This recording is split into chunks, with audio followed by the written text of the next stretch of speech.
I love you, Allah.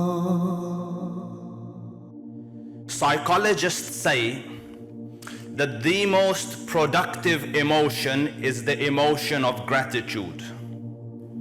You know, if in your heart you feel grateful, you will be very productive. You will be at the top of your game. You will be at your best.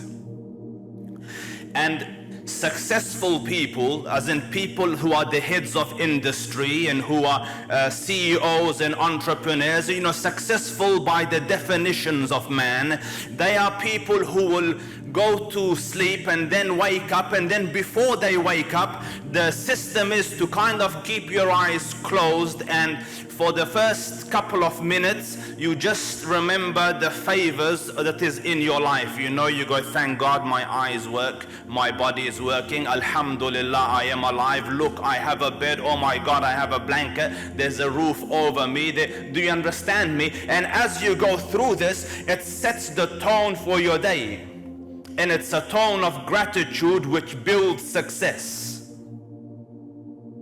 Now they have discovered this now, you know, in the 2000s, to be grateful.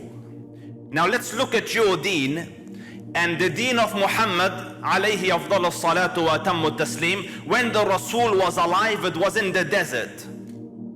Now the desert is very hot. The water is very scarce. With limited water, food is very scarce.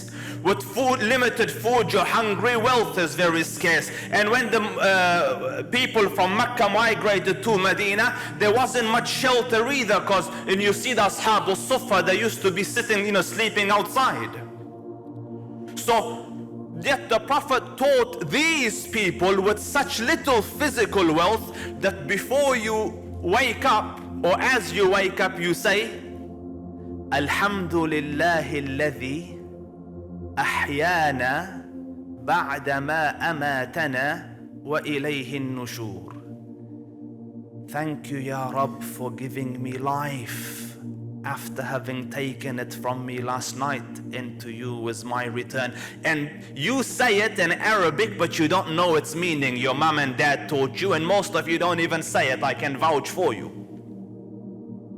But they were Arabs, you see. They spoke in their own language. So to him, it was thank you, Ya Rabb, for giving me life again. Not just wealth, life again. Can you imagine what it did to his psyche? And then he goes to the bathroom, he finishes. What does he say? Alhamdulillah, thank you, Ya Rab, for taking away the filth from me. He eats, Alhamdulillah. He drinks, Alhamdulillah. His whole life was gratitude. And psychologists say to be at the top of your game, as in be a more successful version of yourself, you need to be grateful. Do you see when I tell you that the deen was designed to make you successful?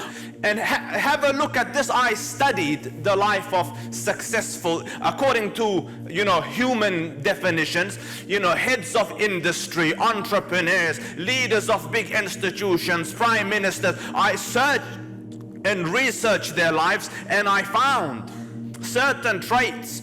You know, they are all early risers. They wake up very early, all of them, almost unanimous.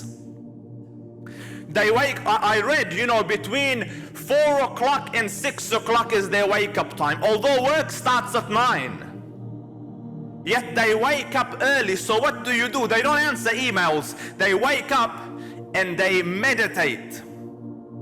Or they read what they call motivational texts, to inspire them for the rest of the day, to, you know, to pick them up.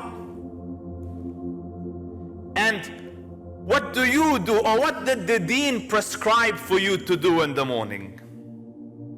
After you have said, you know, your hamd, you wake up, you do your wudu, you stand in salah, and fajr is long recitations of the most motivational text man is ever to know, the divine word of Allah himself.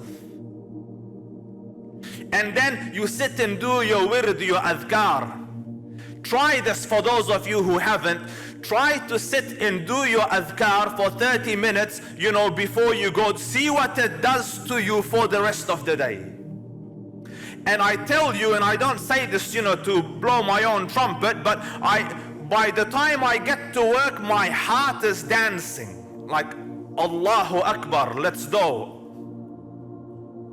Why? Because the deen was made to give you the best of this life and the best of the next.